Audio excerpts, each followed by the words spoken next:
테슬라 모델 3 재설계 작업 돌입. 확 달라지는 점은 테슬라 모델 3이 재설계 작업에 돌입했다. 설계를 교체해 기능을 개선하기 위한 작업의 일환이다. 외신 일렉트릭은 테슬라가 하이랜드 프로젝트를 통해 모델 3 내부의 구성 요소와 복잡성을 줄이고 디스플레이 등의 기능 개선을 추진 중이라고 보도했다. 이 보도에 따르면 테슬라는 내년 말에 출시될 예정인 모델 3 재설계 작업을 진행하고 있다. 모델 3은 재설계 없이 출시 5년이 지났다. 출시 이후 시간이 지나면서 전 세계적으로 모델 Y에 추월당하고 있다. 테슬라가 하이랜드 프로젝트를 시작한 배경이다. 하이랜드의 초점은 모델 3 내부의 부품 개수를 줄이는 것이다. 이와 동시에 디스플레이 등 테슬라 구매자가 중요하게 여기는 기능에 초점을 맞춘다.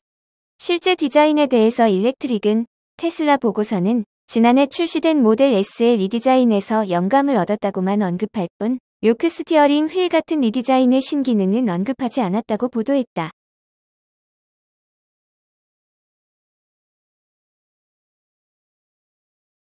미국 2위 연기금 켈스터스, 리비안 매수. 미국에서 자산규모 기준 2위 연기금인 캘리포니아 교직원연금이 올해 증시가 변동성을 보인 틈을 타 투자를 확대한 것으로 나타났다. 마켓워치에 따르면 켈스터스는 지난 3분기에 전기차 업체인 리비안 오토모티브와 에너지 시추 업체 노블의 지분을 2배로 늘렸다. 클라우드 소프트웨어 업체인 스노우플레이크와 숙박 공유 업체 에어비앤비 지분도 확대했다. 켈스터스는 미 증권거래위원회의 공시 형태로 주식 거래 내역을 공고했다. 지난 10월 31일 기준 켈스터스의 운용 자산은 2,980억 달러에 달한다. 켈스터스는 3분기에 리비안 주식 29만 467주를 추가 매수해 59만 2,358주로 늘렸다. 리비안 주가는 올해 3분기까지 68% 떨어졌다. 같은 기간 S&P 500 지수는 25% 하락했다. 4분기 들어서도 리비안 주가는 10% 하락했다. S&P 500 지수는 12% 올랐다.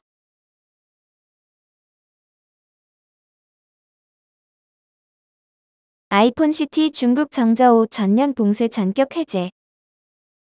애플의 아이폰 최대 생산지 정저우시가 30일 도시 전면 봉쇄를 해제했다. 관영한국시보에 따르면 정저우시 방역당국은 이날 기자회견을 열고 30일부터 이동성 관리를 해제하고 정상적인 전염병 예방과 통제로 전환한다고 밝혔다. 정저우시는 지난 25일부터 닷새간 도심 지역의 이동을 통제하고 매일 주민들을 대상으로 한 유전자 증폭 검사를 실시했다. 하지만 이번 전면 봉쇄가 해제됨에 따라 일부 고위험 구역을 제외한 지역에서 주민들의 외출 허용, 지하철 등 대중교통 운행이 재개된다. 또한 고위험 지역 외주민들의 경우 외출을 하지 않는 이상 정기적인 PCR 검사를 받지 않아도 된다. 다만 일부 고위험 지역에 대한 통제와 다른 도시로의 이동 금지는 유지될 예정이다. 당국은 봉쇄 해제 발표 이후 수백 개의 건물이 포함된 고위험 지역 리스트를 발표했다. 주민들이 다른 도시로 이동하는 것도 여전히 금지된다.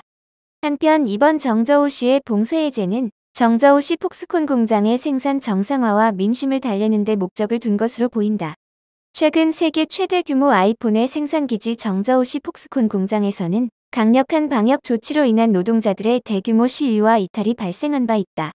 해당 노사 분규로 인한 올해 아이폰 14의 생산량 부족분은 약 600만 대를 기록할 것이라는 전망이 나오고 있다. 지난 며칠간 반제로 코로나 시위가 전국으로 번진 것 역시 이번 봉쇄 해제 조치와 연관이 있다고 분석된다. 29일 국가질병통제예방국의 청효우 취한감독관은 브리핑에서 장기적 봉쇄는 일반 대중의 정상적인 생활과 업무에 막대한 영향을 미칠 뿐 아니라 쉽게 불안을 유발할 수 있기 때문에 신중을 기해야 한다고 발표했다.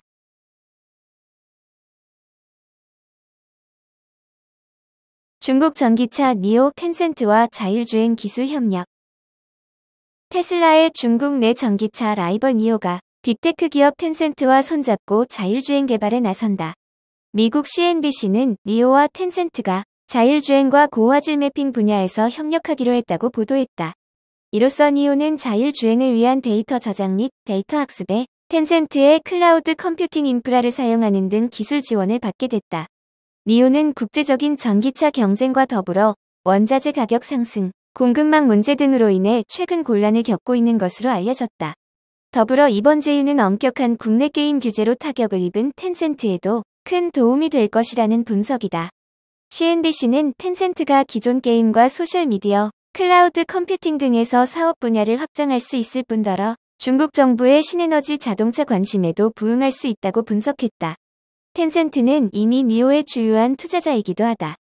이에 앞서 지난 8월에는 알리바바가 니오의 경쟁사인 샤오펑과 자율주행 소프트웨어 개발을 위한 컴퓨팅 센터를 열었다. 또 지난 28일에는 중국 자율주행차의 선두주자인 바이두가 아폴로 데이 행사를 열고 내년까지 세계 최대의 완전 자율차 호출 서비스를 시작하고 세계 최대의 로보택시 운영업체가 되겠다는 내용을 발표했다.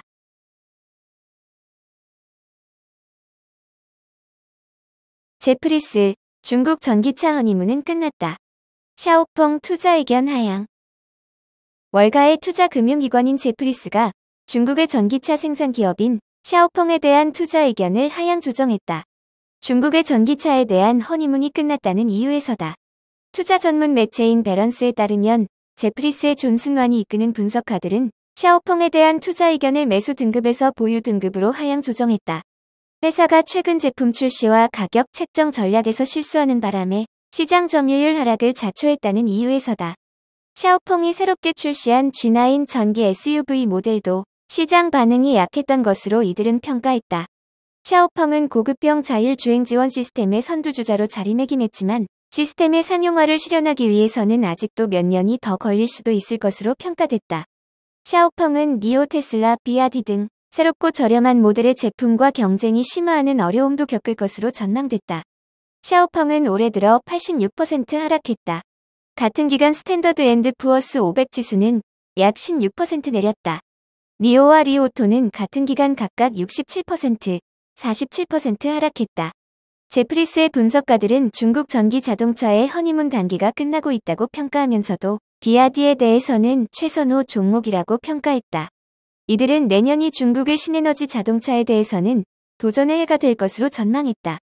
성장성도 크겠지만 경쟁도 그만큼 치열해질 것이라는 이유에서다. 올해 약 50개의 새로운 모델이 출시된 데 비해 내년에는 84개 이상의 새로운 모델이 시장에 선을 보일 전망이다. 내연기관 자동차 제조사들과 대형 기술 기업들이 전기차 경쟁에 뛰어들었다는 점도 전기차 제조사들이 뛰어넘어야 할 과제로 지목됐다. 여기에다 내년에는 중국의 경제성장 둔화가 점쳐지는 데다 중국 당국의 경기 부양책이 마무리된다는 점도 중국 전기차 업체들의 악재로 작용할 것으로 예상됐다. 중국의 신에너지 차량 보급률도 내년에 39% 수준까지 높아질 것이라는 게 이들의 분석이다.